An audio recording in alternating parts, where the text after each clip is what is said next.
সুরের গুরু দাও গো সুরের দীক্ষা, মোরা সুরের কাঙাল এই আমাদের ভিক্ষা। প্রত্যেককে শুভ বিজয়ার প্রীতি এবং শুভেচ্ছা জানিয়ে শুরু করছি আমাদের অনুষ্ঠান প্রতিদিনের রবীন্দ্রনাথ। প্রতিদিনের রবীন্দ্রনাথে পথ চলা এবং আপনাদের সঙ্গী নিয়ে, এবং সবথেকে বড় বিষয় যে এই অনুষ্ঠানের মধ্যে আপনারা সার্থকতার সঙ্গে যুক্ত থাকেন বলে অনুষ্ঠানটাই সার্থক। আর পুজোর কটা দিন আমরা প্রত্যেকেই খুবই আনন্দ এবং কাজের মধ্যেই ছিলাম, আর অপেক্ষা ছিল যে আবার কবে আপনাদের সঙ্গে দেখা হবে এবং বিজয়ার প্রীতি শুভেচ্ছা জানাবো। তার সঙ্গে অবশ্যই চলবে আমাদের এই অনবদ্য অনুষ্ঠান। তাই একদম আজকের এই দিনে আমাদের মাঝখানে হাজির রয়েছেন আপনাদের অত্যন্ত প্রিয় শিল্পী এবং আমারও শুভময়, অনেক অনেক বিজয়ার শুভেচ্ছা। শুভময়, শুভ বিজয়া। এবং রয়েছেন তবলায় স্বাগতম দা, স্বাগতম দাকে সুপ্রভাত এবং বিজয়ার শুভেচ্ছা।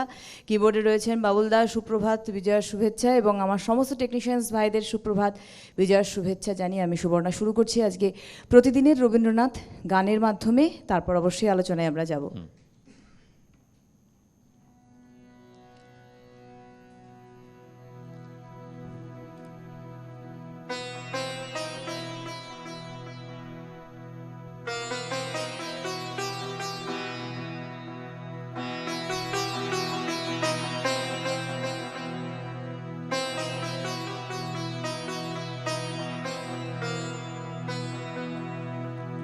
রাত্রি এসে যেথায় মেশে দিনের পারাবারে,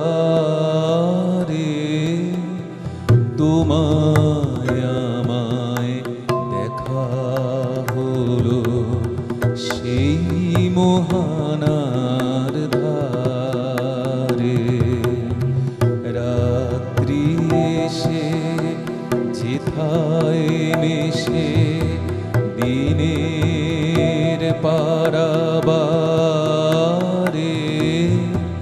তোমায় আমায় দেখা হলো সেই মোহানার ধারে।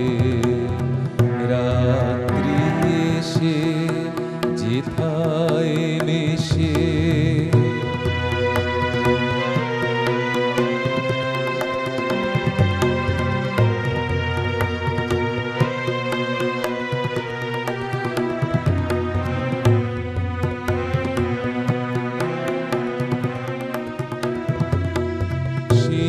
সেইখানেতে সাদায় কালোয় মিলে গেছে আধার আলোয়।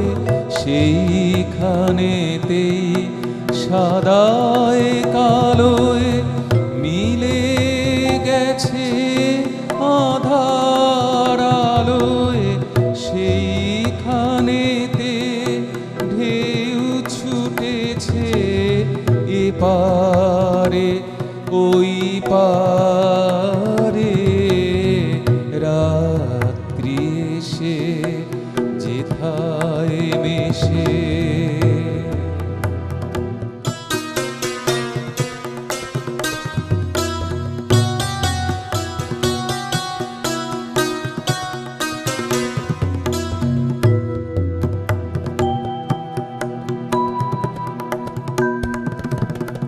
নিতল নীল নীরব মাঝে বাজলো গভীর বাণী। নিকষেতে উঠলো ফুটে সোনার রেখা খানি। নিতল নীল নীরব মাঝে বাজলো গভীর বাণী। নিকষেতে উঠলো ফুটে সোনার রেখা খানি। মুখের পানে তাকাতে যাই, দেখি দেখি দেখতে না পাই। মুখের পানে তাকাতে যাই, দেখি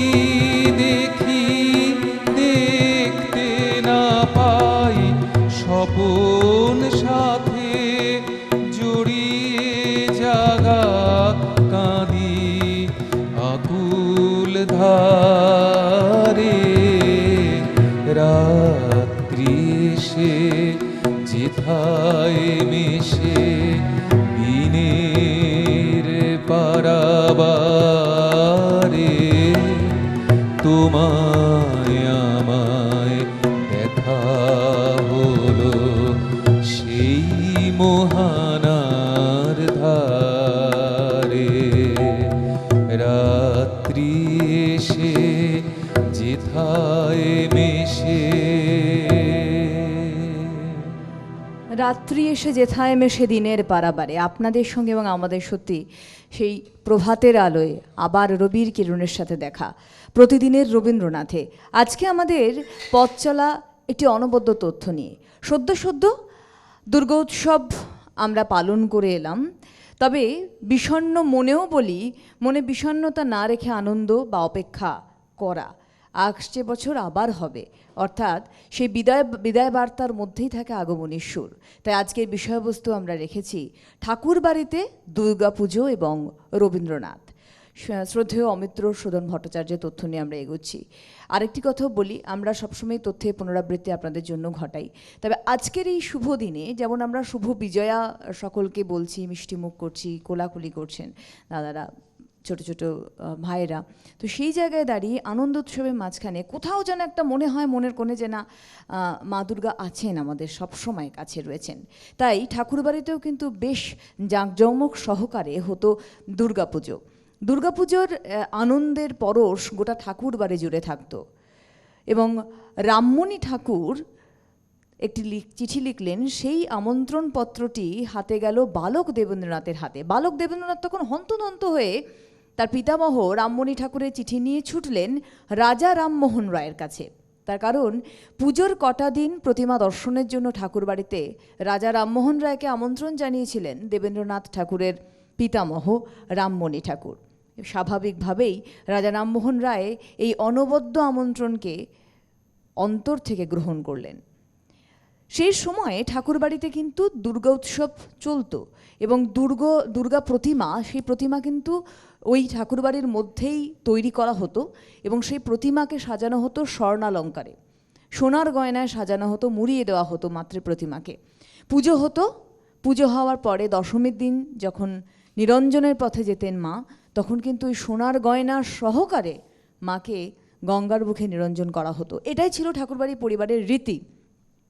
ধীরে ধীরে সেই রীতি কিছুটা ফিকে হতে শুরু করলো, একেবারেই ছিল না তা নয়। দেবেন্দ্রনাথ ঠাকুর, মহর্ষি দেবেন্দ্রনাথ ঠাকুর যখন দায়িত্ব নিলেন ঠাকুর পরিবারে, তিনি যখন দায়িত্বভার গ্রহণ করলেন, তখন তার আমলেও কিন্তু দুর্গাপুজো হয়েছে, হয়নি তা একেবারেই নয়। তবে অদ্ভুতভাবে তিনি কোনোবারেই তার পুজোর সময় তার বাড়িতে থাকতেন না, প্রবাসেই তিনি থাকতেন। 1839 সালে তত্ত্ববোধিনী সভা যখন প্রতিষ্ঠিত করলেন তিনি, সেই সময়ের মানে ওই সভা প্রতিষ্ঠার কিছুদিন পর্যন্ত কিন্তু দুর্গাপুজো হয়েছিল। তারপর ধীরে ধীরে আমরা প্রত্যেকেই জানি সেই দুর্গাপুজো কিন্তু বন্ধ হয়ে গিয়েছিল। তবে রবীন্দ্রনাথ ঠাকুরের ভিতরে, গুরুদেব রবীন্দ্রনাথ ঠাকুরের ভিতরে কিন্তু সেই ঠাকুরবাড়ির পুজোর যে আমেজ, যে পরশ বা যে আন্তরিকতা ছিল, সেটি কিন্তু খুব প্রগাঢ় ছিল। তার কারণ হচ্ছে তার বয়োজ্যেষ্ঠ ঠাকুরবাড়িতে যারা ছিলেন গুরুদেব রবীন্দ্রনাথ ঠাকুরের, তাঁদের মুখে রবীন্দ্রনাথ ঠাকুর এই ঠাকুরবাড়ির যে অনবদ্য দুর্গাপুজো বা দুর্গোৎসব হতো, সেই সমস্ত গল্পগুলি শুনতেন এবং তার মনের মধ্যে একটা অনবদ্য কল্পনার জগৎ তৈরি হতো, বা বলা যেতে পারে যে ঈশ্বর সম্বন্ধে তার একটা অনবদ্য জ্ঞান তৈরি হয়েছিল, জ্ঞানচক্ষু উন্মোচন তিনি করতে পেরেছিলেন। ঠাকুরবাড়ির এই অনবদ্য পুজো এবং রবীন্দ্রনাথের তার সঙ্গে চিন্তাভাবনার যে মেলবন্ধন, যে মিশেল, আমরা সেটা নিয়েই এগোবো আজকে। ওই যে বললাম যে আজকে বিজয়া দশমীর মধ্যেও মায়ের আলোচনা এবং অবশ্যই রবি ঠাকুরকে নিয়ে পথ আমরা চলবই আজকে। তবে আবার একটি গানের পরে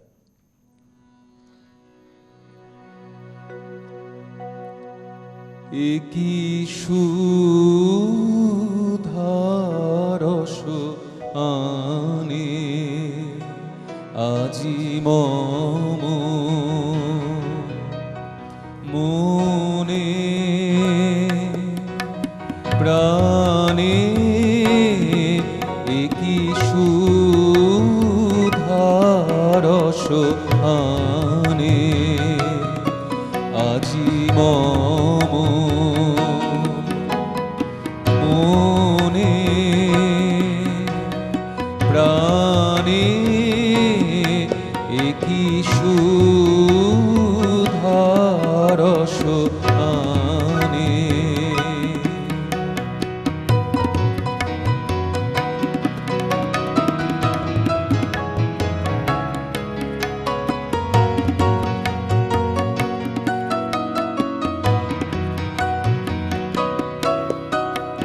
সে যে চিরদিবসেরি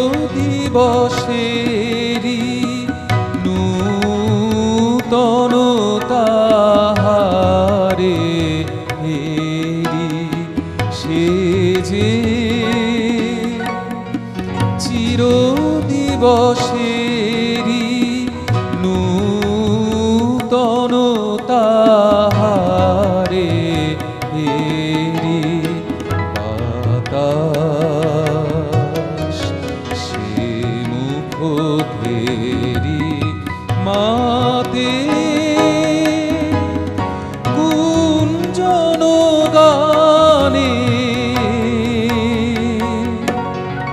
একই সুধারস আনে।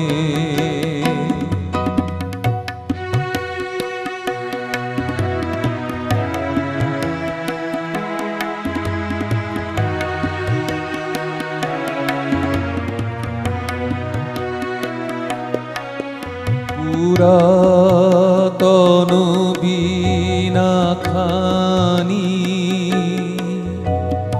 ধীরে পেল হারাবানি, পুরাতন বীণা খানি ধীরে পেল হারাবানি, নীলাকাশ শ্যামধরা পরশে তাহারি ভরা, নীলাকাশ শ্যামধরা পরশে তাহারি ভরা, ধরা দিল অগোচরা নব নব সুরে তানে একই সুধারস আনে। আজি মম মনে প্রাণে একই সুধারস আনে।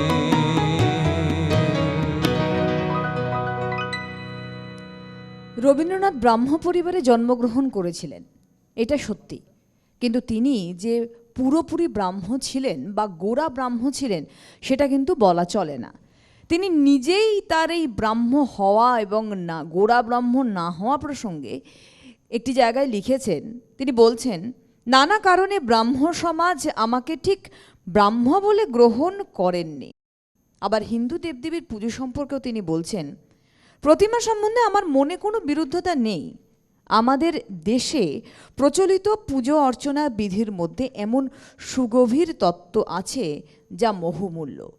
আসলে রবীন্দ্রনাথের এই যে বললাম যে ব্রাহ্ম হওয়া, তার যে রসদটা যেমন তিনি গ্রহণ করেছিলেন, আবার আমাদের যে এই দেবদেবী প্রতিমা পুজো, তার মধ্যে থেকেও যে তাত্ত্বিক দিকটি কিন্তু তিনি খুঁজে পেয়েছিলেন। তার জন্যই হয়তো তিনি এত সুগভীর ঈশ্বর ভাবাপন্ন ছিলেন, ঈশ্বর মনোভাবাপন্ন ছিলেন, এবং তিনি জানতেন যে তার এই চিন্তাভাবনা আজকে মানুষের মনের মধ্যে তিনি প্রবেশ করাতে পারবেন তার সৃষ্টির মাধ্যমে। আজকে যেমন দুর্গোৎসবকে নিয়ে আমাদের কাছে একটা বিশাল আনন্দের জায়গা, আমরা সকলে মিলে একত্রিত হই, অপেক্ষা করি, সেই জায়গাটা কিন্তু উনি উপলব্ধি করেছিলেন। আসবো আলোচনায়। সুপ্রভাত, কে আছেন? হ্যালো। হ্যাঁ সুপ্রভাত, শুভ বিজয়ার শুভেচ্ছা নেবেন। কে বলছেন? হ্যালো, আমি মুক্তিদি। হ্যাঁ আমি মুক্তিদি বলছি। মুক্তিদির শুভ বিজয়ার প্রণাম নেবেন। হ্যাঁ, সবাইকে শুভ বিজয়। আমি আশীর্বাদ জানিয়ে বলছি যে আজকে যে এটা হতে চলেছে দুর্গোৎসব বলুন বা যা কিছু আনন্দ আমরা করছি বাংলাদেশ জুড়ে, শুধু নয় ভারতবর্ষ জুড়ে, নবরাত্রি বলুন, গণেশ পুজো বলুন, সমস্ত যে আনন্দ করে যাচ্ছি তার মূলে কারা তাদের একটু জানতে হবে। তারা হচ্ছে সমস্ত তরুণ যারা নিজেদের বাড়ি ঘরকে ফেলে দিয়ে তাদের সমস্ত সংসারকে অগ্রাহ্য করে আমাদের দেশকে রক্ষা করছে, চারিদিক দিয়ে রক্ষা করছে। তাই আমরা পেরেছি আজকের এই সুন্দর দিনগুলোকে পালন করতে এবং গ্রহণ করতে। তারই জন্য আমি একটুখানি কথা রবীন্দ্রনাথেরই একটা দুটো লাইন বলবো। হে ভারত, আজি তোমারই সভায় শুনো এ কবির গান, তোমার চরণে নবীন হরছে এনেছি পূজার দান, এনেছি মোদের দেহের শকতি, এনেছি মোদের ধর্মে মতি, এনেছি মোদের প্রাণ, এনেছি মোদের শ্রেষ্ঠ অর্ঘ্য তোমারে করিতে দান। এইটাই বলছি, এটা কিন্তু আমাদের রোজ প্রতিদিন একবার করে শপথ গ্রহণ করা দরকার তাদের জন্য যারা মায়ের কোল ছেড়ে আজকে এইভাবে আমাদের দেশকে রক্ষা করছে। অসাধারণ বললেন মুক্তি দিয়ে, অনেক অনেক ধন্যবাদ।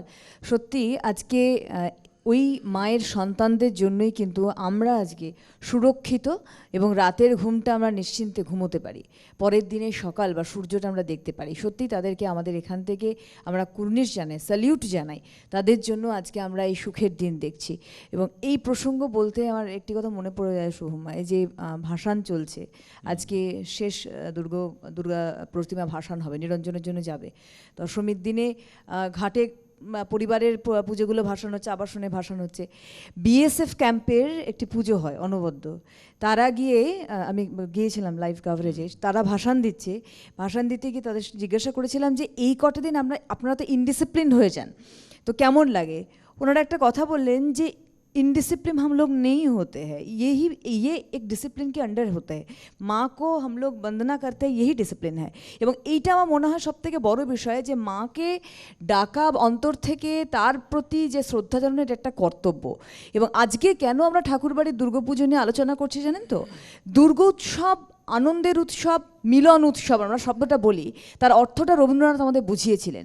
এই যে দুর্গাপুজো, পুজো সংখ্যার গল্প বেরোনো, এগুলো প্রথম কিন্তু চিন্তাভাবনার প্রথম ফসলটা মানে তিনি বপন করেছিলেন, বীজটা অবশ্যই রবীন্দ্রনাথ। আসবো, অনেকগুলো তথ্যই আছে, তবে আরেকটি গানের পরে।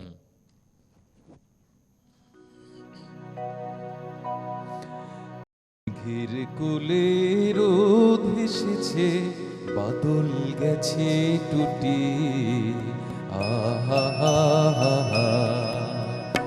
মেঘের কোলে রোদ এসেছে, বাদল গেছে টুটি, আহা হা হা হা।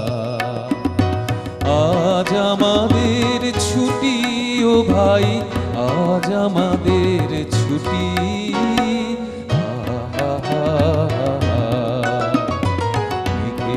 কোলে রোদ এসেছে, বাদল গেছে টুটি,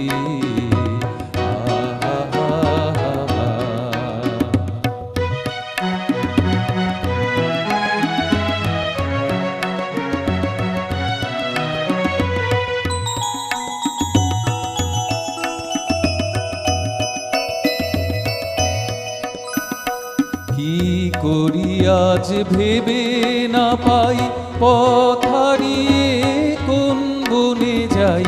কি করি আজ ভেবে না পাই, পথ হারিয়ে কোন বনে যাই। কোন মাঠে যে ছুটে বেড়াই সকল ছেলে জুটি, আহা হা হা। মেঘের কোলে রোদ এসেছে, বাদল গেছে টুটি, আহা হা হা।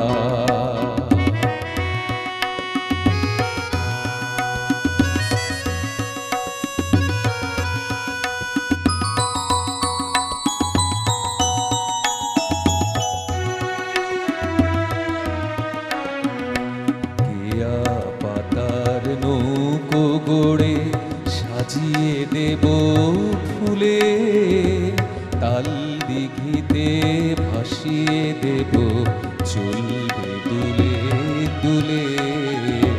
কেয়া পাতার নৌকো গড়ে সাজিয়ে দেব ফুলে, তাল দিঘিতে ভাসিয়ে দেব, চলবে দুলে দুলে।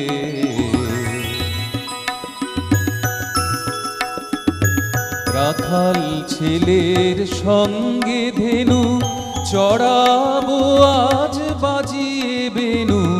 রাখাল ছেলের সঙ্গে ধেনু, চড়াবো আজ বাজিয়ে বেনু। মাখবো গায়ে ফুলের রেণু, চাঁপার বনে লুটিয়ে। আহা হা হা, মেঘের কোলে রোদ এসেছে, বাদল গেছে টুটিয়ে। আহা হা হা হা, আজ আমাদের ছুটি ও ভাই, আজ আমাদের ছুটি। আহা হা হা হা, মেঘের কোলে রোদ এসেছে, বাদল গেছে টুটি। আহা হা হা হা। দুর্গাপুজো নিয়ে রবীন্দ্রনাথের প্রচুর গদ্য পদ্য রয়েছে। সম্পাদকের অনুরোধে তাগিদে রবীন্দ্রনাথ দুর্গাপুজো উপলক্ষে অনেক লেখা লিখেছেন। আসলে এই সময়টিকে তিনি খুব গুরুত্ব দিয়েছিলেন এবং তার দুর্গোৎসবকে কেন্দ্র করে প্রথম প্রকাশিত হলো কবিতা সেটি হচ্ছে 1291 বঙ্গাব্দে এবং সেটি ইংরেজি হচ্ছে 1884 সালে। সেই সময় রবীন্দ্রনাথের প্রথম কবিতা প্রকাশিত হয় এবং সেই যে কার্তিক মাসের প্রচার পত্রিকাতে এটি প্রকাশিত হয়, সেই পত্রিকাতে স্বয়ং বঙ্কিমচন্দ্র চট্টোপাধ্যায় সে সময় সীতারাম বলে একটি উপন্যাস লিখছিলেন। ওই সংখ্যাতেই রবীন্দ্রনাথের এই বড় কবিতাটি প্রকাশিত হয়। বড় কবিতাটির মধ্যে ছিল আনন্দময়ীর আগমনে আনন্দে গিয়েছে দেশ ছেয়ে, হেরে ওই ধনির দুয়ারে দাঁড়াইয়া কাঙালিনী মেয়ে। কবিতাটির নাম রবীন্দ্রনাথ দিয়েছিলেন কাঙালিনী। রবীন্দ্রনাথের এই দুর্গোৎসবকে কেন্দ্র করে প্রথম প্রকাশিত কবিতা কাঙালিনী।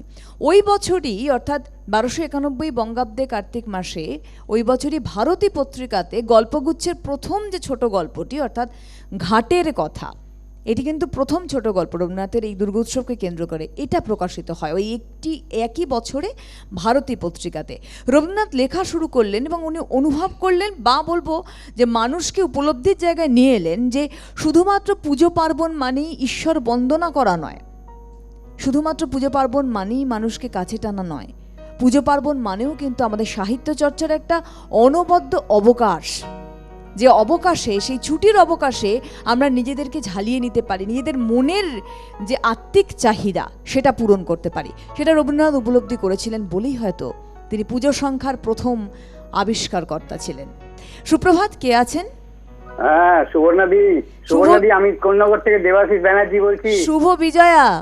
হ্যাঁ, শুভ বিজয়া। আপনি কেমন আছেন? খুব ভালো দাদা, আপনি ভালো? হ্যাঁ, ভালো আছি। আমার সেই প্রোগ্রাম করে আসার পর থেকে আপনাদের মানে ভালোবাসার মধ্যে পড়ে গেছি। আরে বাবা, বলুন দাদা। হ্যাঁ হ্যাঁ, কেমন আছেন? সব খুব ভালো। অনুষ্ঠান তো খুব ভালো হচ্ছে। শুভময়দার সঙ্গে একটু কথা বলা যাবে? হ্যাঁ হ্যাঁ, বলুন বলুন।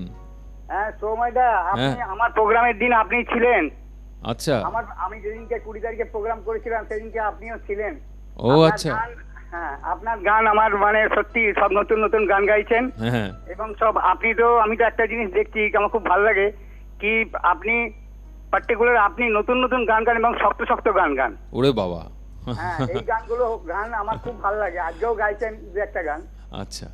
হ্যাঁ, খুব ভালো লাগছে, খুব সুন্দর। আমার অনুষ্ঠানের দিন আপনি ছিলেন, আপনার সঙ্গে আমার দেখা হয়েছিল। আচ্ছা। হ্যাঁ, আর একটু এর কাছে যাচ্ছি আমাদের স্বাগতম দা। হ্যালো।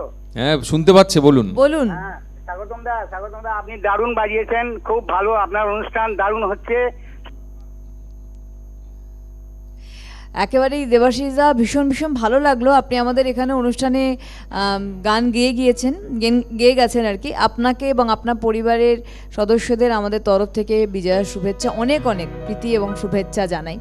এবং আপনি যেহেতু ফোনে এলেন, আমার মনে হয় পরে একটা ওনার জন্য গান হয়ে যায়। হ্যাঁ, ওনার জন্য একটা।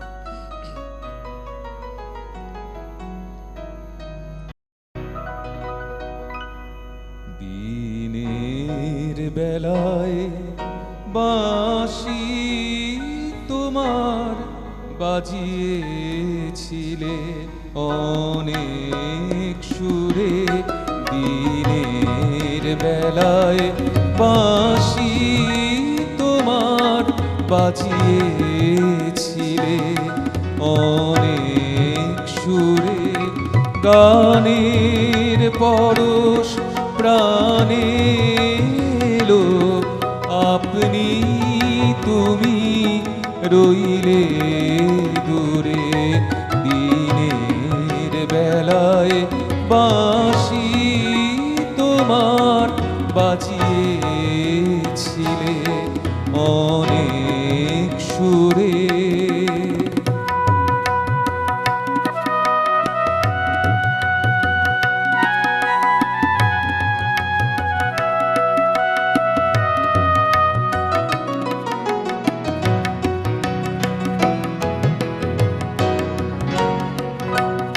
সুধাই যত পথের লোকে এই বাঁশিটি বাজালোকে,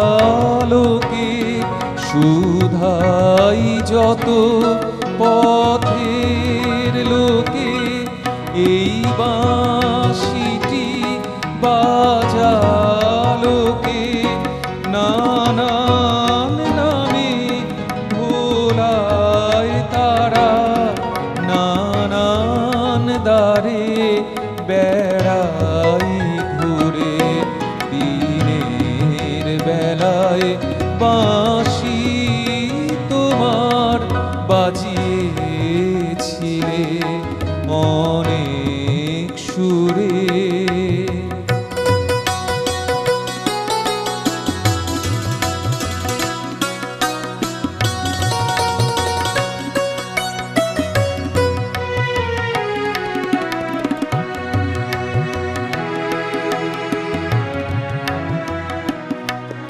এখন আকাশ ম্লান হলো, ক্লান্ত দিবা চক্ষু বুঝে, পথে পথে ফেরাও যদি, মরব তবে মিথ্যা খোঁজে, এখন আকাশ ম্লান হলো, ক্লান্ত দিবা চক্ষু বুঝে, পথে পথে ফেরাও যদি, মরব তবে মিথ্যা খোঁজে, বাহির ছেড়ে ভিতরেতে আপনি লহ আসন পেতে, বাহির ছেড়ে ভিতরেতে আপনি লহ আসন পেতে, তোমার বাঁশি বাজাও আসি আমার প্রাণের অন্তঃপুরে, দিনের বেলায় বাঁশি তোমার বাজিয়েছিলে অনেক সুরে, দিনের বেলায়। বাংলা সাহিত্যে প্রথম পুজো সংখ্যা প্রকাশের চিন্তাভাবনা এনেছিলেন রবীন্দ্রনাথ ঠাকুর। তিনি ভেবেছিলেন যে পুজোর ছুটির অবকাশে পাঠকদের হাতে যদি একটি মোটা পত্রিকা তুলে দেওয়া যায় তাহলে তাদের ছুটিটা বড় আনন্দের হবে। সুন্দর কাটবে। বই পড়বেন তারা এবং তাদের ছুটি পুজো এবং পড়া নিয়ে একটা অনবদ্য ছুটি তারা কাটাবেন। এই চিন্তাভাবনা প্রথম স্রষ্টা রবীন্দ্রনাথ। তার জন্যই কিন্তু আজ আমরা এই পুজোর সংখ্যা দেখি এবং এত এত নতুনত্ব আজ পুজোর সংখ্যার মধ্যে আমরা পাচ্ছি। তার সবথেকে বড় স্রষ্টা কিন্তু স্বয়ং রবীন্দ্রনাথ। রবীন্দ্রনাথের সৃষ্ট পত্রিকা সাধনা, সাধনা পত্রিকা প্রথম বর্ষের দ্বিতীয় সংখ্যা প্রকাশের আগে রবীন্দ্রনাথ এই পত্রিকার যিনি সহসম্পাদক ছিলেন বলেন্দ্রনাথ ঠাকুর, বলেন্দ্রনাথ ঠাকুরকে একটি চিঠি লিখলেন। তিনি লিখলেন যে এই প্রথম বর্ষের দ্বিতীয় সংখ্যাতে তিনি একটি গল্প দেবেন। পাশাপাশি লিখলেন এই গল্পের নামকরণটা সম্পত্তি সমর্পণ হলে ভালো হয়, তিনি লিখেছিলেন। আর সম্প্রতি রবীন্দ্রনাথ যে গল্পটি লিখেছিলেন সেই সময়ে সেই প্রসঙ্গে রবীন্দ্রনাথ একটি কথা বলেন্দ্রনাথ ঠাকুরকে লিখেছিলেন। তিনি লিখেছিলেন এবারকার গল্পটা মস্ত বড় হয়ে গেছে, তাই তার নাম স্বর্ণমৃগ বা মরীচিকা দিলে ভালো হয়।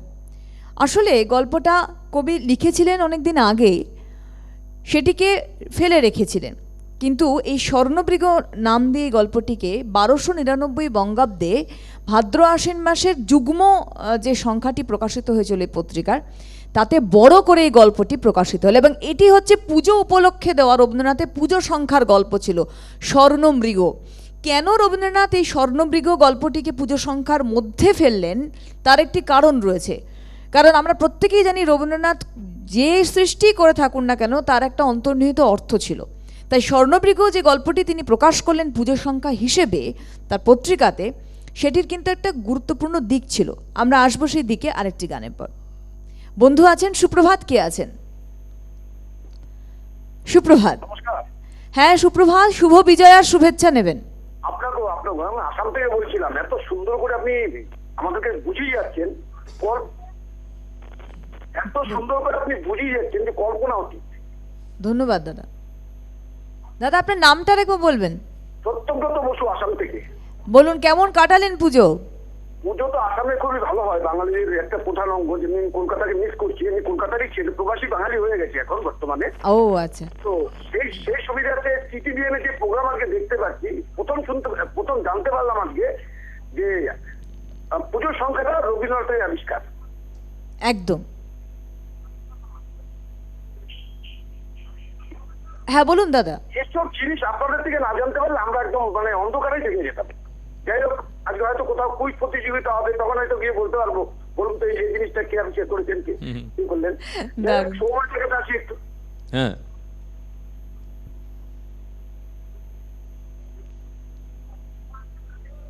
বলুন। শুভ বিজয়া, শুভ বিজয়া। শুভ বিজয়া। হ্যাঁ, আপনার মন মতো গিয়ে যান, আমি মন মতো শুনে যাচ্ছি। ধন্যবাদ। আচ্ছা, অনেক অনেক অনেক ধন্যবাদ।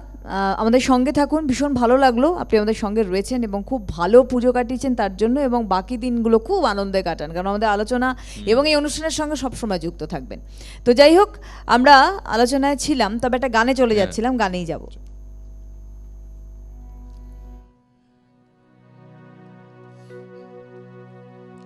পোহালো পোহালো বিভাবরী,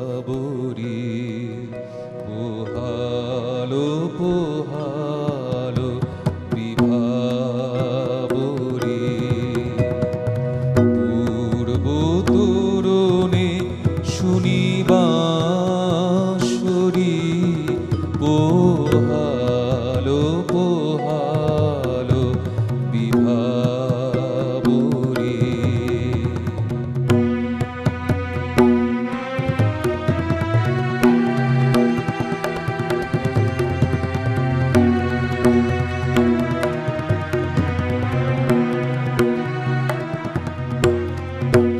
নাচে তরঙ্গ তরি অতি চঞ্চল, কম্পিত অংশুক কেতন অঞ্চল।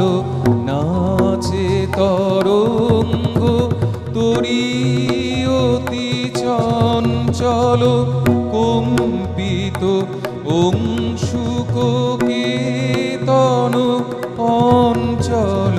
পল্লবে পল্লবে পাগল জাগল আলস আলস পাশরি পোহালো পোহালো বিভাবরী।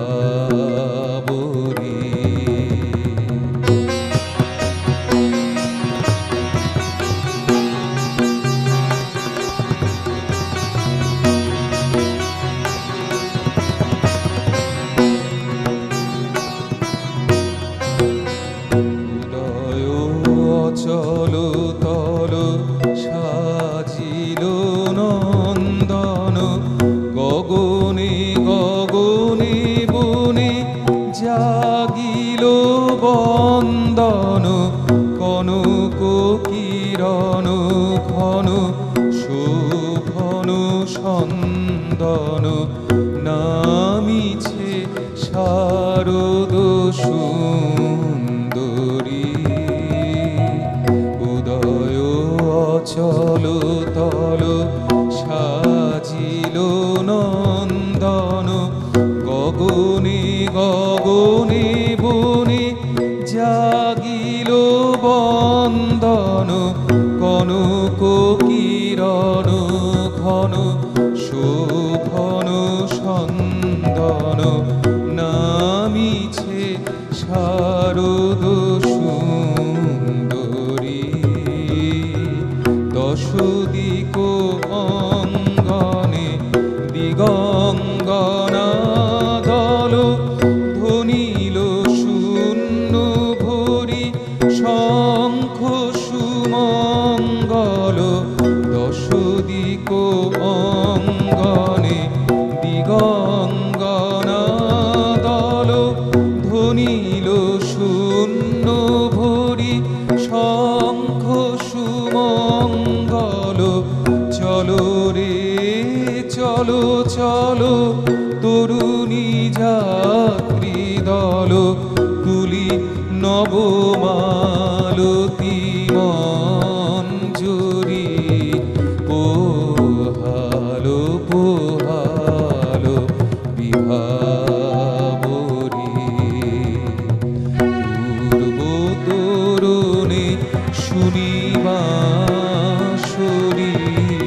পোহালো পোহালো বিভাবরী।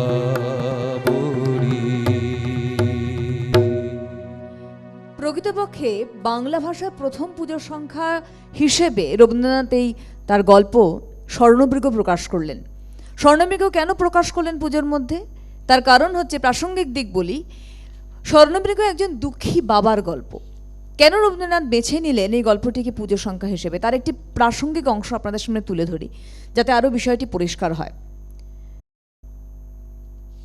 আশ্বিন মাসে দুর্গোৎসব নিকটবর্তী হইল। চতুর্থীর দিন হইতেই ঘাটে নৌকো আসিয়া লাগিতে লাগিল। প্রবাসীরা দেশে ফিরিয়া আসিতেছে। ঝুড়িতে মানকচু, কুমড়া, শুষ্ক নারিকেল, টিনের বাক্সের মধ্যে ছেলেদের জন্য জুতা, ছাতা, কাপড় এবং প্রেয়সীর জন্য এসেন্স, সাবান, নতুন গল্পের বই এবং সুবাসিত নারিকেল তেল, মেঘমুক্ত আকাশে শরতের সূর্যকিরণ উৎসবের হাস্যের মতো ব্যাপ্ত হইয়া পড়িয়াছে। পক্কপ্রায় ধান্যক্ষেত্র থরথর করিয়া কাঁপিতেছে। বর্ষা ধৌত সতেজ তরুপল্লব নবশীত বায়ুতে শিরশির করিয়া উঠিতেছে এবং তসরের চায়না কোট পরিয়া কাঁধে একটি পাকানো চাদর ঝুলাইয়া ছাতি মাথায় প্রত্যাগত পথিকেরা মাঠে পথ দিয়া ঘরের মুখে চলিয়াছে। বৈদ্যনাথ বসিয়া বসিয়া তাই দেখেন এবং তাহার হৃদয় হইতে দীর্ঘ নিঃশ্বাস উচ্ছ্বসিত হইয়া ওঠে। নিজের নিরানন্দ গৃহের সহিত বাংলাদেশের সহস্র গৃহের মিলন উৎসবের তুলনা করেন এবং মনে মনে বলেন, বিধাতা কেন আমাকে এমন অকর্মণ্য করিয়া সৃজন করিয়াছেন।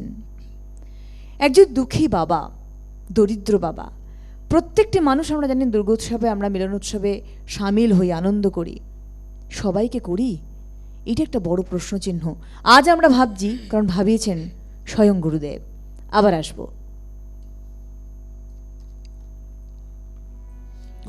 বলছিলেন যে নতুন নতুন সব গান, তা আমার একটা বড্ড প্রিয় গান, হ্যাঁ, অনেক দিন গাইনি গানটা। কেন যে মন ভোলে আমার মন জানে না, কেন যে মন ভোলে আমার মন জানে না, কেন যে মন ভোলে তারে মানা করে কে, আমার মন মানে না, কেন যে মন ভোলে আমার মন জানে না,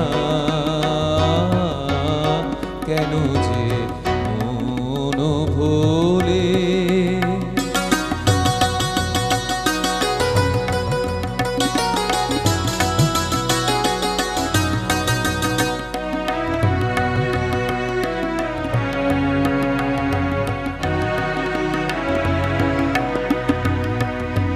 কেউ বোঝে না তারে, সে যে বোঝে না আপনারে, কেউ বোঝে না তারে, সে যে বোঝে না আপনারে,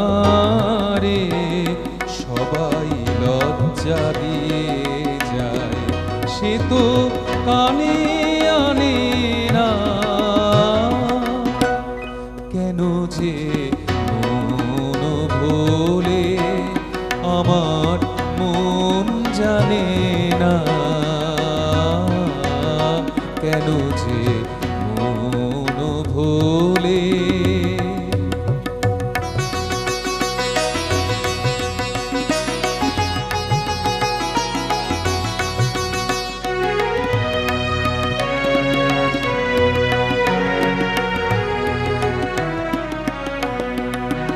তার খেয়া গেল পারে,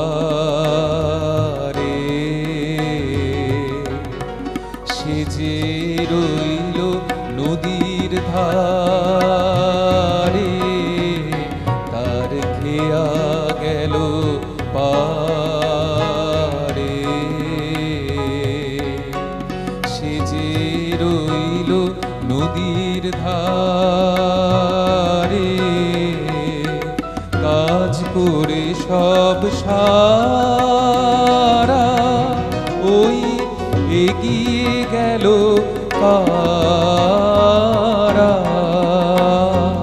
কাজ করে সব সারা ওই এগিয়ে গেল কারা, আনমন মন সেদিক পানে, দৃষ্টি হানে না, কেন যে মন ভোলে আমার মন জানে না, কেন যে মন ভোলে তারে মানা করে কে, আমার মন মানে না, কেন যে মন ভোলে আমার মন জানে না, কেন যে মন ভোলে। রবীন্দ্রনাথের বিখ্যাত কাব্য সোনার তরী, তার কবিতা যেতে নাহি দেব। যেতে নাহি দেব রচনাকাল ছিল 1299 বঙ্গাব্দে 14ই কার্তিক, ইংরেজি হচ্ছে 1892। জোড়াসাঁকোয় বসে রবীন্দ্রনাথ যেতে নাহি দেব লিখেছিলেন। যেতে নাহি দেব কবিতার মধ্যে আমরা কি দেখেছি? এটাকে বলা যেতে পারে পুজোর ছুটির কবিতা বা ছুটি অবসানের কবিতা। এই কবিতার মধ্যে আমরা দেখি পুজোর ছুটি শেষ, এবার ঘর থেকে কর্মস্থলে ফেরার ব্যস্ততা। ঘর জুড়ে শুধু ভৃত্যেরা কর্মস্থলে ফেরার জন্য ব্যস্ত, গোটা ঘর জুড়ে ব্যস্ততা ফিরে যাওয়ার। পুজোর ছুটি কাটিয়ে অশ্রু সজল নয়নে ভৃত্যেদের স্ত্রীরা তারা তৈরি করছেন তাদের স্বামীকে আবার কর্মস্থলে ফিরিয়ে দেওয়ার জন্য, তাদের জিনিস গুছিয়ে দিচ্ছেন। বেশি সময় নেই, দরজার বাইরে দাঁড়িয়ে রয়েছে গাড়ি, প্রস্তুত, এই মুহূর্তে বেরিয়ে যেতে হবে, সময় যেন নেই। আর সেই দরজার বাইরে একটা কোণে বসে রয়েছে প্রবাস যাত্রীর বছর চারেকের ছোট্ট মেয়ে। বাবা তৈরি, বাবা ব্যস্ত কর্মস্থলে ফিরে যাওয়ার জন্য আবার তাদের পুরনো জগতে ছুটির অবকাশ কাটিয়ে। বেরোনোর সময় তার 4 বছরের মেয়েকে ডেকে বাবা বললেন, মাগো আসি। বিষণ্ণ নয়নে ম্লান মুখে সে শুধু উত্তরে বলল, যেতে না আমি দিব, আমি যেতে আমি দিব না তোমায়। পুজোকে ঘিরে, পুজোর ছুটিকে ঘিরে, ঘরে ফেরা, প্রত্যাবর্তনকে ঘিরে, শরতের আকাশের মেঘ রৌদ্রের খেলাকে ঘিরে প্রত্যেকটি মানুষের মনের অনুভূতির মেঘ রৌদ্রের খেলাকে ছুঁয়েছিলেন রবীন্দ্রনাথ। তার জন্য প্রকাশ করেছিলেন সেই মেঘ রৌদ্রের খেলা মানুষের মনের তার লেখনের মাধ্যমে। আমরা অনুভব করতে পেরেছিলাম পুজো মানে কি, শুধুই কি আনন্দ? পুজো মানে আন্তরিকতা, অন্তরের সেই গভীরতাকে তুলে ধরা। খেলা ঘর বাঁধতে লেগেছি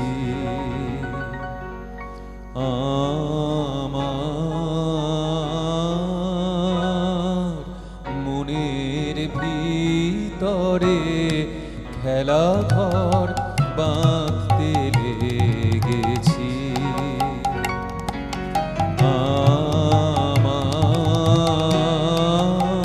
আমার মনের ভিতরে, খেলা ঘর বাঁধতে লেগেছি। কত রাত তাই তো জেগেছি, বলবো কি তোরে, খেলা ঘর বাঁধতে লেগেছি আমার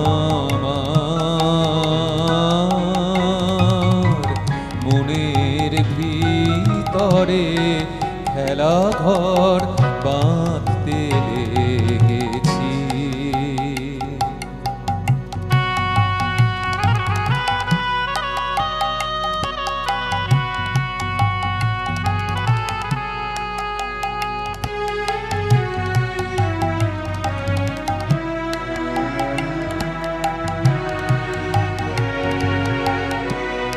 প্রভাতে পথিক ডেকে যায়,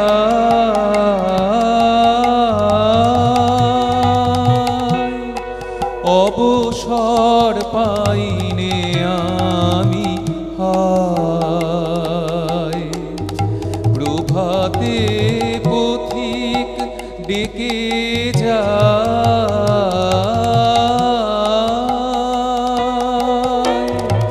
অবসর পাইনে আমি হায়। বাহিরের খেলায় ডাকে সে,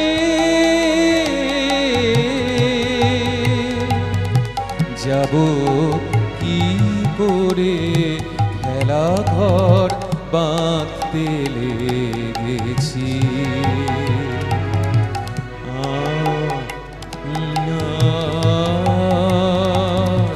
মনের ভিতরে, খেলা ঘর বাঁধতে লেগেছি।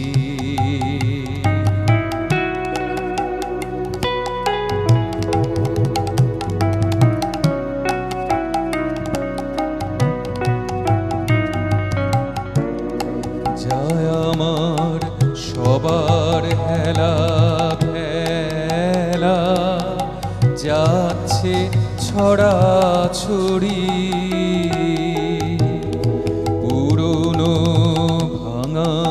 দিনের ঠেলা, তাই দিয়ে ঘর গড়ি, যা আমার সবার হেলা ফেলা, যাচ্ছে ছড়াছড়ি,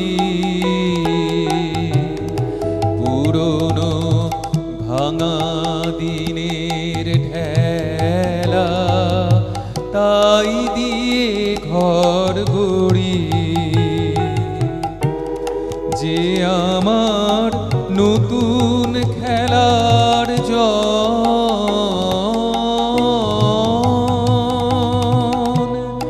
তারি এই খেলার সিংহাসন, যে আমার নতুন খেলার জন,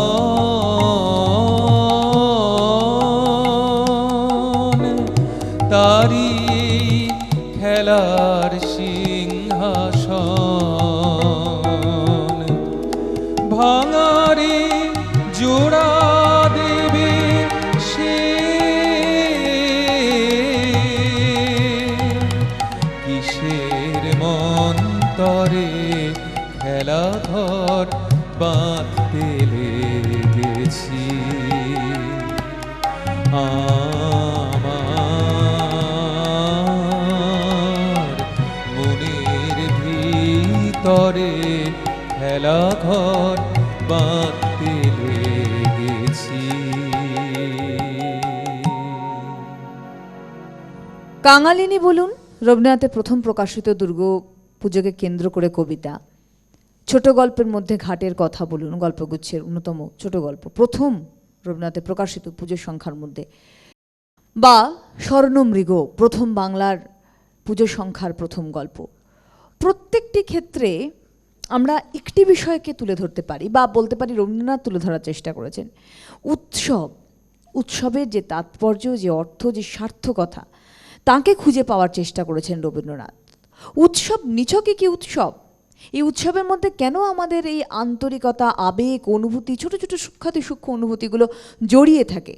রবীন্দ্রনাথ তাকে আবিষ্কার করার চেষ্টা করেছেন। কারণ আমরা প্রত্যেকেই জানি বিশ্বকবি সব সময় আলাদা ভাবতেন, সকলের থেকে এগিয়েছিলেন, তাই তার সৃষ্টিটাও সকলের থেকেই স্বতন্ত্র।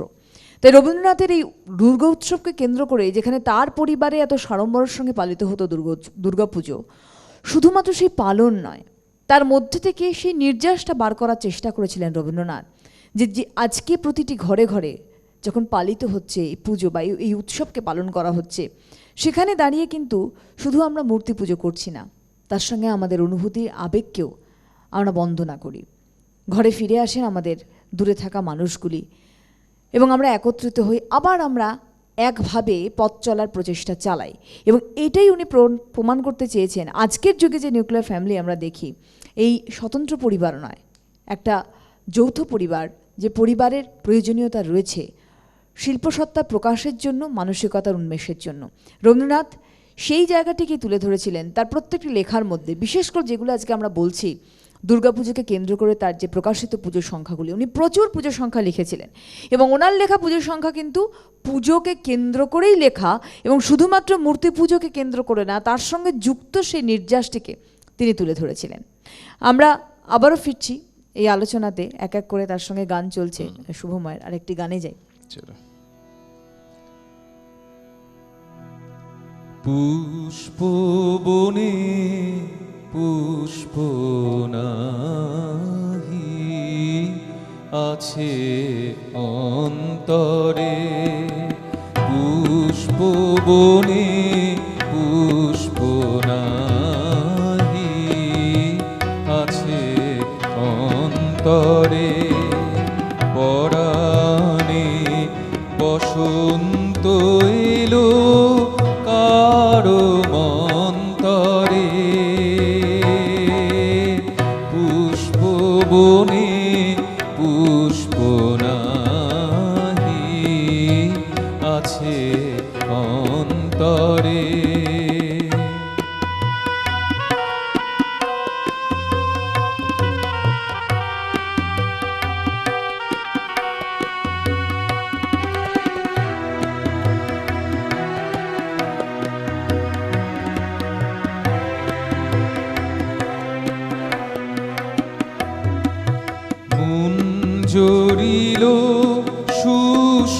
সাক্ষী কুহরিল মৌন পাখি মন জড়িল শুষ্ক সাক্ষী কুহরিল মৌন পাখি বহিল আনন্দ ধারা মরু প্রান্তরে পুষ্প বনে পুষ্প নাহি আছে অন্তরে।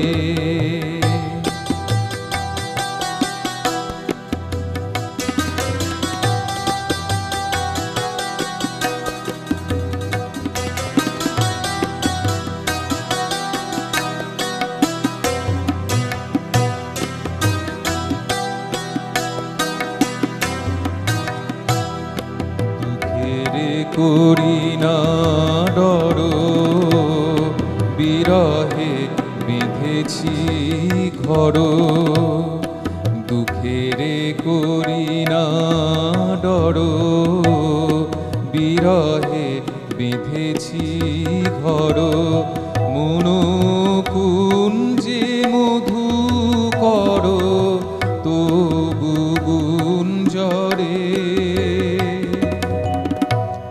হৃদয়ে সুখের বাসা মরমে অমর আশা হৃদয়ে সুখের বাসা মরমে অমর আশা চিরবন্দি ভালোবাসা প্রাণ পিঞ্জরে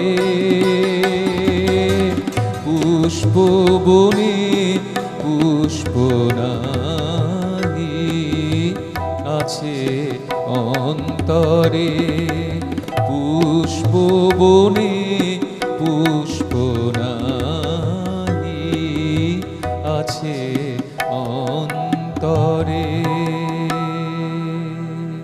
যে কথাটি বলছিলাম কত সুন্দরভাবে রবীন্দ্রনাথ লিখেছেন, পুষ্পবনে পুষ্প নাহি আছে অন্তরে। ঠিক একইভাবে এই উপলব্ধিটা তার পুজোকে কেন্দ্র করেও কিন্তু হয়েছিল। দুর্গোৎসবকে কেন্দ্র করে তিনি শুধু মূর্তি পুজোকেই যে গুরুত্ব দিয়েছিলেন তা নয়, বা প্রতিমা আরাধনা বা বন্দনা তাকেই কিন্তু তিনি শুধু গুরুত্ব দিয়েছিলেন তা নয়, এই পুজোকে কেন্দ্র করে মানুষের মনের যে উচ্ছ্বাস আকাঙ্ক্ষা উন্মাদনা সেগুলোকে যেন রবীন্দ্রনাথের মনকে ছুঁয়ে গিয়েছিল। রবীন্দ্রনাথ অনুভব করেছিলেন যে পুজো মানেই তো আসল পুজো একেই বলে, মানুষের মধ্যে সে অন্তরের সঙ্গে অন্তরের টান, তবেই না গিয়ে পুজো। রবীন্দ্রনাথ এই প্রসঙ্গে ইন্দিরা দেবীকে একটি চিঠি লিখলেন। তিনি লিখলেন চিঠিতে, কাল দুর্গাপুজো আরম্ভ হবে, আজ তার সুন্দর সূচনা হয়েছে। ঘরে ঘরে সমস্ত দেশের লোকের মনে যখন একটা আনন্দের হিল্লোল প্রবাহিত হচ্ছে, তখন তাদের সঙ্গে সামাজিক বিচ্ছেদ থাকা সত্ত্বেও সে আনন্দ মনকে স্পর্শ করে। প্রতি বৎসরের এই ভাবের প্লাবনে নিশ্চয়ই মানুষকে অনেকটা পরিমাণে হিউম্যানাইজ করে দেয়। কিছুকালের জন্য মনের এমন একটি অনুকূল আর্দ্র অবস্থা এনে দেয় যাতে স্নেহ প্রীতি দয়া সহজেই অঙ্কুরিত হতে পারে। আগমনী, বিজয়ার গান, প্রিয় সম্মিলন, নহবতের সুর, শরতের রোদ আর আকাশের স্বচ্ছতা সমস্তটা মিলে মনের ভিতরে একটি আনন্দময় সৌন্দর্য কাব্য রচনা করে দেয়। কত সুন্দর ব্যাখ্যা! আমরা পুজোকে বোধহয় অন্তর থেকে উপলব্ধি করতে পেরেছি রবীন্দ্রনাথ ঠাকুরের এই অনবদ্য চিন্তাভাবনাকে সাথী করে।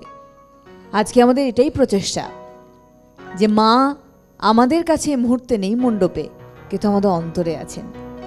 সুপ্রভাত, কে আছেন? হ্যাঁ, নমস্কার। সুপ্রভাত, শুভ বিজয়া। শুভ বিজয়া। শুভ বিজয়া আপনাকে, শিল্পী শুভময়, স্বাগতম বাবু, বাবুল বাবু এবং পর্দার পিছনে যে সমস্ত যারা সহযোগী আছেন তাদের প্রত্যেককে এবং সিটিভিএন পরিবারের সকলকে আমার বিজয়ের শুভেচ্ছা জানাই। সেই সঙ্গে সকল দর্শক শ্রোতা সকলকে আমার বিজয়ের শুভেচ্ছা জানাচ্ছি। আজকের এই আজকের যে বিষয়ে আলোচনা, সুন্দর আলোচনা, আজকের দিনের সঙ্গে খুবই প্রাসঙ্গিক, সুন্দর একটা সকাল অনবদ্য উপস্থাপনা, সুন্দর ব্যাখ্যা বিশ্লেষণ, সত্যিই খুব ভালো লাগছে। পুজোর যে রেশ, পুজোর যে অনুভূতি, সেই অনুভূতিটা কাটতে না কাটতেই আজকের অনুভূতিটা, সেই অনুভূতিটা ধরে রাখার পক্ষে আজকের যে অনুষ্ঠান, সেই অনুষ্ঠানটা আমাকে অভিভূত করেছে, আপ্লুত করেছে, আরো অনুভূতিকে আরো গভীরতায় নিয়ে যাচ্ছে। তার জন্য আপনি এবং যারা অনুষ্ঠানটা পরিবেশন করছেন তাদের সকলকে আমার ধন্যবাদ। সেই সঙ্গে আমি আজকে একটু বিশেষ প্রার্থনা জানাচ্ছি যে মায়ের কাছে, ঈশ্বরের কাছে, যে আমাদের এইখানকার একজন বিশিষ্ট শিল্পী যিনি এই অনুষ্ঠানে অংশগ্রহণ করেন, অমৃতা মুখার্জি, সুদূর চণ্ডীগড়ে, তিনি আজকে ডেঙ্গি জ্বরে আক্রান্ত। আমরা মায়ের কাছে, ঈশ্বরের কাছে প্রার্থনা করি তিনি তাড়াতাড়ি আরোগ্য লাভ করুন এবং সুস্থ হয়ে উঠুন। এটা আমরা সবাই মিলে প্রার্থনা করি যাতে তিনি সুস্থ হয়ে আবার আমাদেরকে আগের মতোই আমাদের এই অনুষ্ঠানে আমাদেরকে আনন্দ দিতে পারেন। একেবারে আমরা তো জানতাম না দাদা। সবার আগে আপনার নামটা একটু জিজ্ঞাসা করবো দাদা। দাদা আপনার নামটা একটু বলবেন। আমরা এটা জানতাম না, আপনার কাছ থেকে আমরা শুনলাম যে অমৃতা মোহর আমাদের এখানে অনুষ্ঠান করেন এবং ভীষণ ভালো একজন গুণী শিল্পী। যাই হোক, উনি এই মুহূর্তে অসুস্থ রয়েছেন। আমরাও ঈশ্বরের কাছে প্রার্থনা করি যাতে উনি দ্রুত আরোগ্য লাভ করেন এবং আবার আমাদের এই অনুষ্ঠানে ফিরে আসুন এবং সমহিমায় অনুষ্ঠানের সামিল হয়ে আমাদের সঙ্গে পথ চলুক। ঈশ্বর অবশ্যই একেবারেই তাকে আশীর্বাদ করবেন, এটা আশা রাখি। এরপরে একটা গানে চলে যাই। সময় শিল্পীর জন্য একটা প্রার্থনা অবশ্যই আমাদের তরফ থেকে রইল।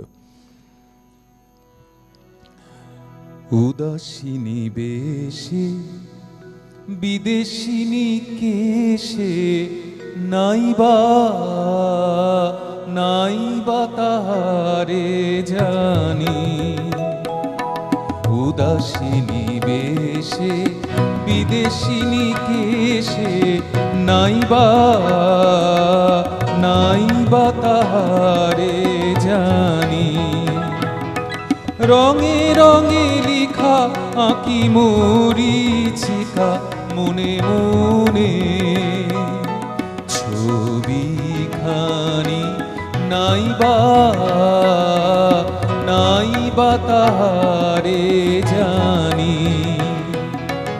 উদাসিনী বেশে বিদেশিনী কেশে নাইবা তাহারে জানি।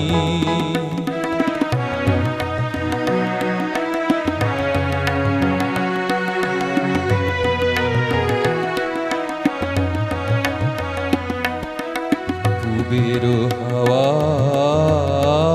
হাওয়ায় তরিখানি তার, এই ভাঙা ঘাট কবে হলো পার।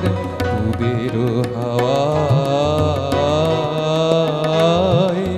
তরিখানি তার, এই ভাঙা ঘাট কবে হলো পার। দূর নীলিমার বক্ষে তাহার উদ্যত বেগহানি, নাইবা তাহারে জানি। উদাসিনী বেশে বিদেশিনী কেশে নাইবা তাহারে জানি।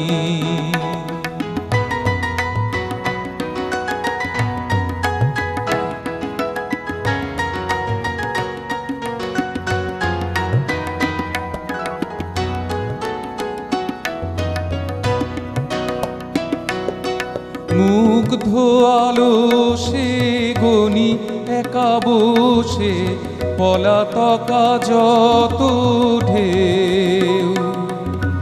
মুগ্ধ আলো সে গনি একা বসে পলাতকা যত ঢেউ, যারা চলে যায় ফেরে না তো কভু হায়, পিছু পানে আর কেউ। মনে জানি কারো নাগাল পাবো না, তবু যদি মোর উদাসী ভাবনা কোনো বাসা পায়, সেই দুরাশায় গাঁথি সাহারায় বাণী। নাইবা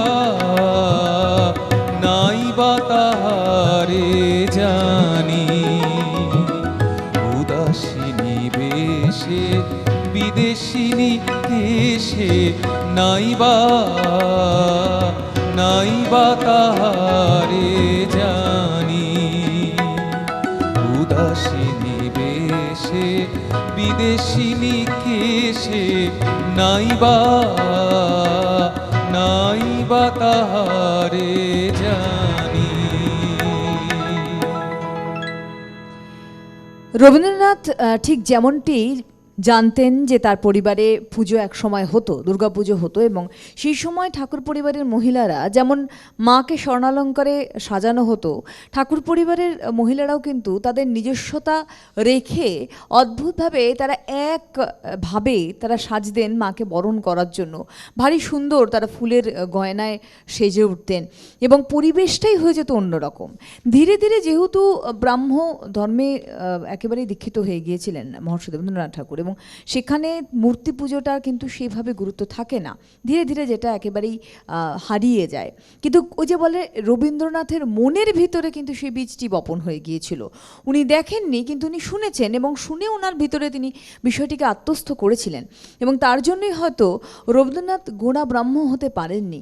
তার মধ্যেও একটা সেই ঈশ্বরমুখী মন আমরা কিন্তু দেখতে পাই, এবং ঈশ্বরমুখী মনকে দেখতে পাই বলেই কিন্তু তার সৃষ্টিগুলো ভারী অদ্ভুত এবং অন্য রকমের, এবং যেটাকে আমরা বলি যে পূজা প্রেম একাকার মিলে, এবং সেটা বোধহয় সম্ভব শুধু রবীন্দ্রনাথকে কেন্দ্র করেই।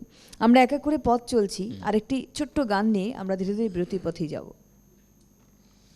এটা খুব পরিচিত কিন্তু অসাধারণ একটা গান।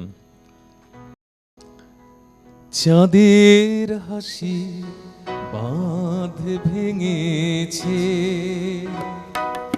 উছলে পড়ে আলো, ও রজনী গন্ধা তোমার গন্ধ সুধা ঢালো। চাঁদের হাসির বাঁধ ভেঙেছে,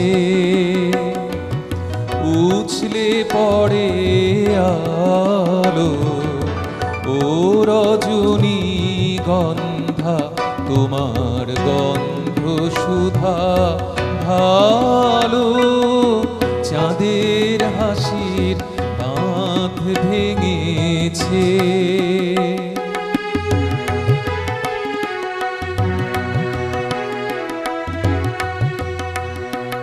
পাগল হাওয়া বুঝতে না রে, ডাক পড়েছে কোথায় তারে। পাগল হাওয়া বুঝতে না রে, ডাক পড়েছে কোথায় তারে।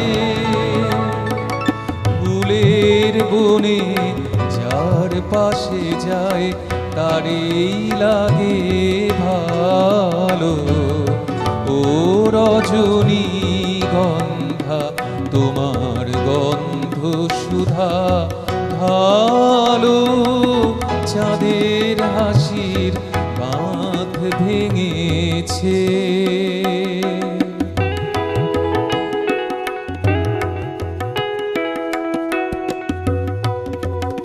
নীল গগনের ললাট খানি চন্দনে আজ মাখা, বাণী বনের হংস মিথুন মেলেছে আজ পাখা। নীল গগনের ললাট খানি চন্দনে আজ মাখা, বাণী বনের হংস মিথুন মেলেছে আজ পাখা। পারিজাতের কেশর নিয়ে ধরায় শশী ছড়াও কি, পারিজাতের কেশর নিয়ে ধরায় শশী ছড়াও কি। ইন্দ্রপুরীর কোন রমণী বাসর প্রদীপ জালো, ও রজনী গন্ধা তোমার গন্ধ সুধা ঢালো। চাঁদের হাসির বাঁধ ভেঙেছে, উছলে পড়ে আলো, ও রজনী গন্ধা তোমার গন্ধ সুধা ঢালো। চাঁদের হাসির বাঁধ ভেঙেছে। একেবারেই সত্যি, সেই চাঁদের হাসির বাঁধ ভাঙা সেই আনন্দ আমরা উপলব্ধি করতে পারি, উপভোগ করতে পারি আমাদের এই সবথেকে প্রিয় কাছের দুর্গোৎসব বা শারদোৎসবকে কেন্দ্র করে। আরও বোধহয় উপলব্ধির জায়গাটা সেই মাত্রায় ছুঁয়ে যায় স্বয়ং গুরুদেব রবীন্দ্রনাথের হাত ধরে।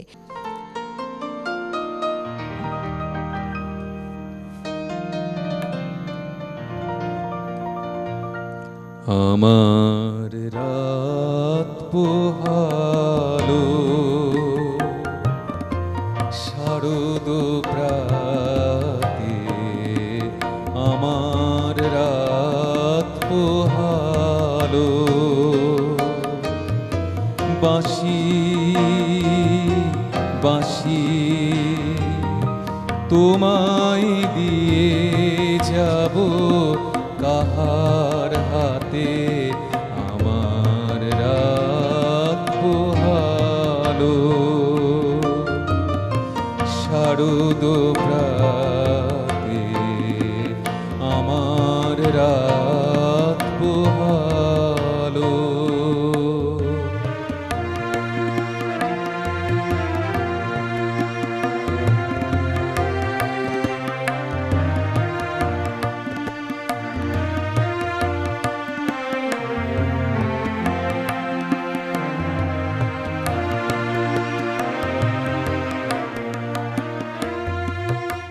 তোমার বুকে বাজলো ধ্বনি, বিদায় গাথা আগমনী কত যে। তোমার বুকে বাজলো ধ্বনি, বিদায় গাথা আগমনী কত যে। ফাল্গুনে শ্রাবণে কত প্রভাতে রাতে, আমার রাত পোহালো। শারদ প্রাতে আমার রাত পোহালো।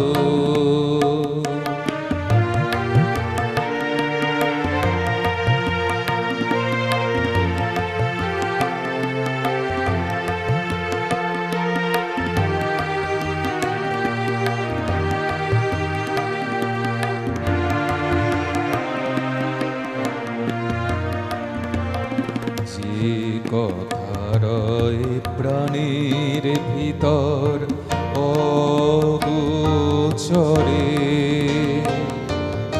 গানে গানে নিয়েছিলে চুরি করে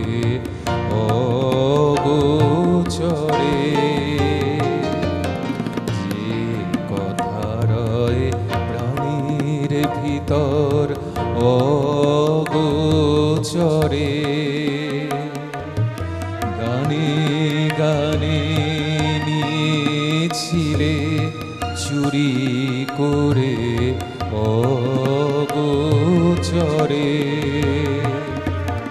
সময় যে তার হলো গত, নিশি শেষের তারার মতো হলো গত, সময় যে তার হলো গত,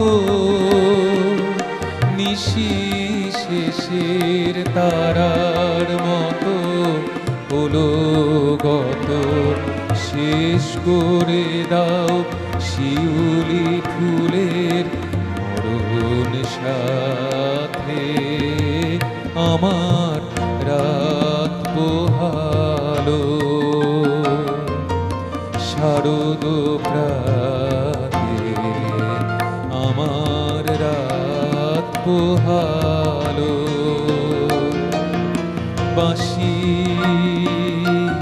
বাঁশি তোমায় দিয়ে যাব কাহার হাতে, আমার রাত পোহালো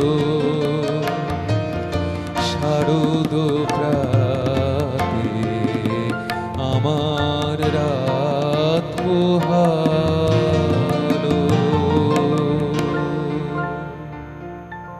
এই শারদোৎসব, এই দুর্গাপুজোর সামগ্রিক আয়োজনের মধ্যে যে মানবিক আবেদন, যে মিলনের আবেগ রয়েছেন, সেটি কিন্তু লক্ষ্য করেছিলেন রবীন্দ্রনাথ। এই পুজোকে কেন্দ্র করে মানুষের মধ্যে যে উদ্বেগ, যে আনন্দ, সেটিকে ছুঁয়েছিল রবীন্দ্রনাথের হৃদয়। এবং অবশ্যই এটাও বলতে হয় যে তিনি বারবারই বলছেন এই উৎসবে তিনি খুঁজতে চেয়েছিলেন বা খুঁজে পেয়েছিলেন স্বতন্ত্র মানুষের মুখ। তিনি লিখছেন, আশ্বিনের মাঝামাঝি উঠিল বাজনা বাজি, পূজার সময় এলো কাছে, মধু বিধু দুই ভাই ছুটাছুটি করে তাই, আনন্দে দুহাত তুলি নাচে।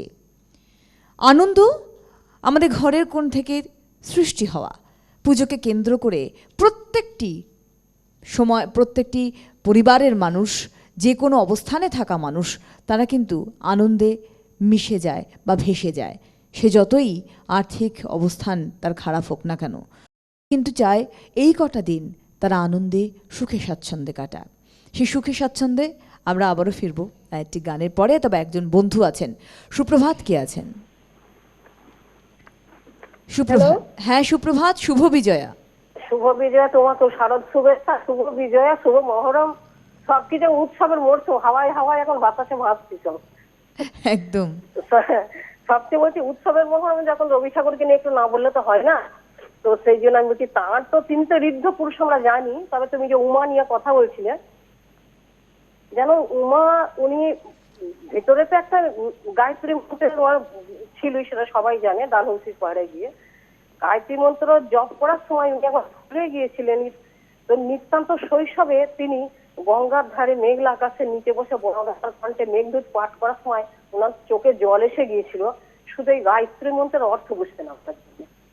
কত দূর মানে তিনি ছিলেন, এই যে বৃদ্ধ যে একটা অনুভব, একটা ফিলিং আমরা যাকে স্পর্শ করতে পারি না, সেই জিনিসটা না হলে তিনার মধ্যে যে উমা পূজা এইসব নানা রকমের জিনিস যদি না থাকতেন, তাহলে তিনি ওকে অহল্যার বলে একটা বলছি, যদিও এটা কবিতার অংশ একটা, তাহলে তিনি কি করে করতেন? সেই সাফল্য, একটা জীবধাত্রী, মাটির রস, বিশ্বজননীর শরীরে ফুটন্ত ফুলের জাগরণ তার কলমে পেয়েছিলেন। তিনি অনুপারমাণুতেও পরমেশ্বরের মানে ফিলিং করেছেন। তাই তো তারও একটা গানে দেখবে তোমরা বুঝতে পারবে, গান করছে কি ভুলে গেলাম আমার নামটা, হ্যাঁ, যিনি গান শুভময়, হ্যাঁ সরি, খুব ভালো গান হয়েছে, আমি শুনলাম একটা দু একখানা গান। ও ধন্যবাদ। মানে হ্যাঁ, সুর থেকে ছটকেও যায়নি, সুরে। আপনার নামটা তো বললেন না। আমার নাম রাবেয়া বেগম, দুর্গাপুর শিবকানন্দ 3 নম্বর ফেজ থেকে বলছি। হ্যাঁ, খুবই সুন্দর অনুষ্ঠান। তবে তার একটা মানে অহল্যার একটা সিম্বলি তাৎপর্য বিশেষভাবে প্রকাশ পেয়েছে, তুমি নিশ্চয়ই জানো, সকলেই জানে, যে লহ লহ তুলে লহ নীরব দিনা খানি, তোমার নন্দন নিকুঞ্জ হতে সুর দেহ তাই আমি।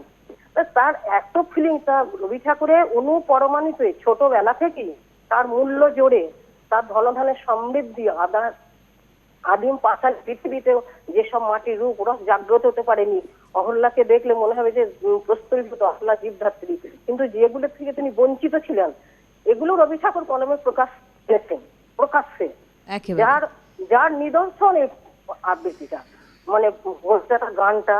আর শুভময়কে বলছি, আর উৎসবের মরশুমে যখন চলছে, আমি কোনোদিন রিকোয়েস্ট করি না, আমি অ্যাটেন্ড করি ওটা, জননীর দ্বারে আজ ওই আচ্ছা, শুভর শঙ্খ বাজে। আরেকদিন শুনিয়ে দেবো ওটা, আজকে একদম সময় শেষ। হ্যাঁ, অবশ্যই চতুর্মাত্রিক একতালের গান, এগুলো রেডি না থাকলে হয় না, আমিও জানি। একদম। খুব ভালো থেকো, খুব অনুষ্ঠান হচ্ছে, সকলকে শুভেচ্ছা। অনেক অনেক ধন্যবাদ, অনেক ধন্যবাদ আজাদি, অনেক অনেক ধন্যবাদ।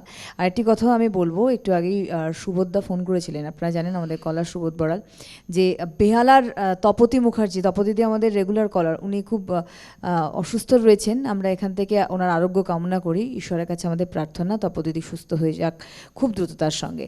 আমরা চলে যাব চট করে একটি গান। আমায় থাকতে দে, আমায় থাকতে দে না, আপন মনে আমায় থাকতে দে, আমায় থাকতে দে না, সেই চরণের পরশখানি মনে পড়ে ক্ষণে ক্ষণে, আপন মনে থাকতে দে, আমায় থাকতে দে না।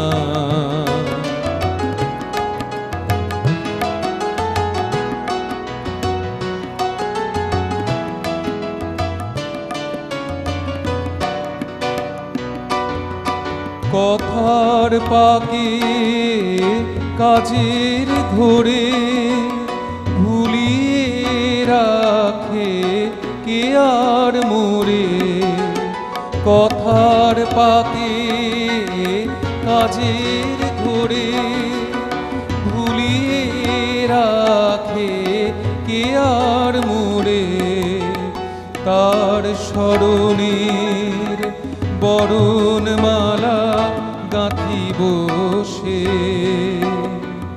গোপন কোণে আপন মনে থাকতে দে, আমায় থাকতে দে না।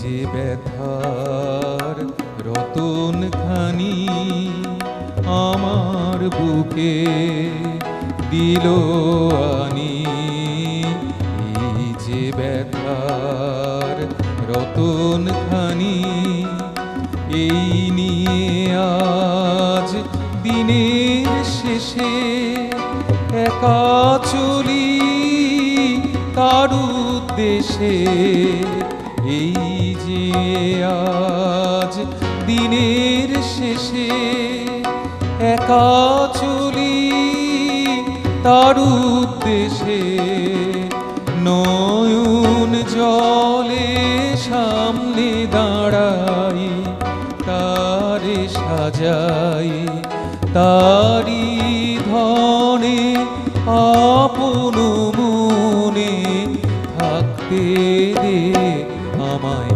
থাকতে দে না, আপন মনে আমায় থাকতে দে, আমায় থাকতে দে না। পুজোকে ঘিরে যখন পুজো আসে তার আগেই ঢাকের বোল কানে বাজে, তখনই কিন্তু রবীন্দ্রনাথের কবিতাটি মনে পড়ে। সেই পরিবার, ছোট্ট বাঙালি পরিবার, যেখানে মা বাবা, মধু বিধু, গুপি, রায়বাবুদের ছোট্ট পরিবার। সৌভাগ্য সেখানে রয়েছে, সব পরিবারে মোক্ষদার মতো স্ত্রী নেই, তবে মনে পড়ে গুপি, রায়বাবুদের সহৃদয় ব্যক্তিদের কথা। সমাজ মধুদের কিছুই দেয় না। মধু বাঙালি দরিদ্র পরিবারের সেই ছোট্ট ছেলে, সেই ছেলেটি, যে ছেলেটির আচরণে রাগ হয় না, কারণ সমাজ তো গুপিদের সব দেয়, মধুদের দেয় না। রবীন্দ্রনাথ দুর্গাপূজা পুজোর সংখ্যাতে এইভাবেই তুলে ধরেছিলেন পুজোর মূল সংজ্ঞা বা অস্তিত্বকে। আমরা একদম শেষ নিবেদনে চলে যাব শুভমের কাছে। একদম শেষ গান। ওগো নদী আপন বেগে পাগল পাড়া, আমি স্তব্ধ চাপার তরু গন্ধ ভরে তন্দ্রাহারা। ওগো নদী আপন বেগে পাগল পাড়া, আমি স্তব্ধ চাপার তরু গন্ধ ভরে তন্দ্রাহারা। ওগো নদী আপন বেগে পাগল পাড়া।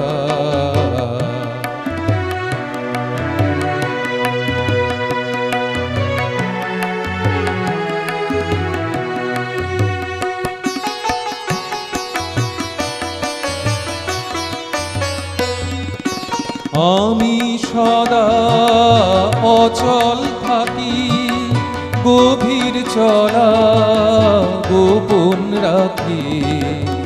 আমি সদা অচল থাকি, গভীর চলা গোপন রাখি। আমার চলা নবীন পাতায়, আমার চলা ফুলের ধারা। ওগো নদী আপন বেগে পাগল পাড়া, আমি স্তব্ধ চাপার তরু গন্ধ ভরে তন্দ্রাহারা। ওগো নদী আপন বেগে পাগল পাড়া।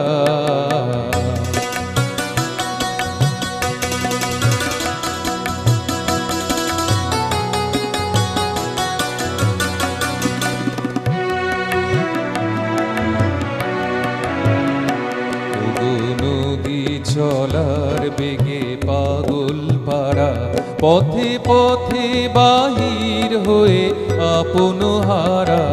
ওগো নদী চলার বেগে পাগল পাড়া, পথে পথে বাহির হয়ে আপন হারা।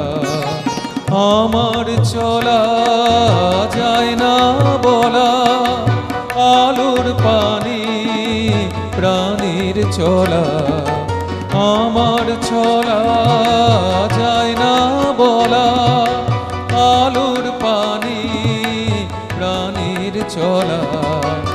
আকাশ বুঝে আনন্দ তার, বুঝে নিশার নীরব তারা। ওগো নদী আপন বেগে পাগল পাড়া, আমি স্তব্ধ চাপার তরু গন্ধ ভরে তন্দ্রাহারা। ওগো নদী আপন বেগে পাগল পাড়া।